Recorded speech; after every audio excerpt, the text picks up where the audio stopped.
All right, so this is where we find ourselves. Mark Carney's liberal government has been installed like a system update that nobody asked for, and Canadians are once again being told, this is your choice. And that's the most Canadian part of all of this, calling somebody a choice when the options are just two flavors of austerity, essentially, in different fonts. So let's recap. We had a prime minister who governed like a lifestyle brand, bailed when the polling got too ugly, and was replaced by not a successor as much as by a spreadsheet with good cheekbones. The Liberals didn't just hit the panic button, they replaced the entire dashboard. Now, with Mark Carney at the helm, we're being sold this new era of seriousness and stability, as if anyone under 40 has ever experienced either of these things. Meanwhile, the Conservatives are running a candidate who seems like he was cooked up in a YouTube algorithm that it was optimized for rage clicks and libertarian dads. Poilievre doesn't just want power, he wants to make your anxiety and your rage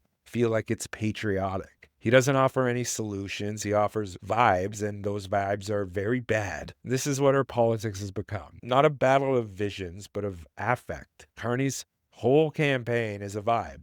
Competent, calm, beige, quietly contemptuous of the messy business of actual democracy and politics. And Poilievre's vibe, loud, faux populist, permanently online, and neither of them are here to really change anything fundamental, despite what they say. They're here to inherit the same rotting system and apply a new tone filter to it. Because that's the real crisis, right? Not Carney, not Poilievre, not even the possibility of Doug Ford swooping in, and I'm going to keep mentioning it at least in the time that I'm continuing to cover this election. But yeah, the real crisis is that our political system has been hollowed out and repackaged into this endless loop of the technocrat versus the populace, the spreadsheet versus the sloganeer, LinkedIn versus Rumble. And it doesn't matter who wins because the material outcomes stay the same. Housing, unaffordable, healthcare crumbling, climate policies reduced to PR stunts, and entire generations are being locked out of a future by capital's design.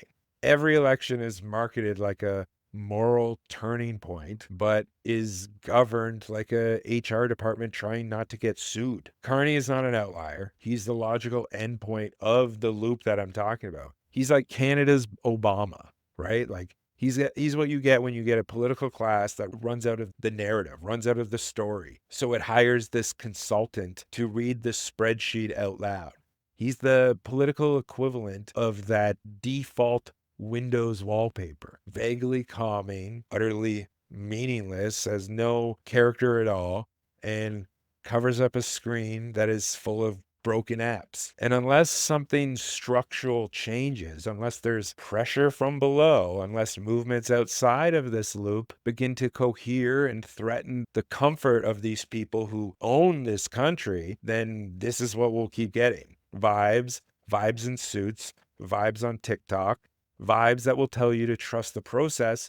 Well, the process just keeps kicking you in the fucking teeth, because that's the punchline here to this very long national joke, is that Mark Carney doesn't need to be loved. He just needs to be less terrifying than Pierre Poilievre. That's how you win now. Not with a plan, not with a vision, with an illusion of control. And so what's the call to action here? Honestly, it's the same as it's always been. And no, it sounds tired and played out, but it's organized. Build alternatives, create friction, refuse to let them sell you the same loop in a nicer font. Because until that happens, we're just NPCs in a political role-playing game that refuses to update. And if that game had a title, it wouldn't be The West Wing. It would be Canadian Politics, Legacy Mode. The same creators, same plot, slightly different engines.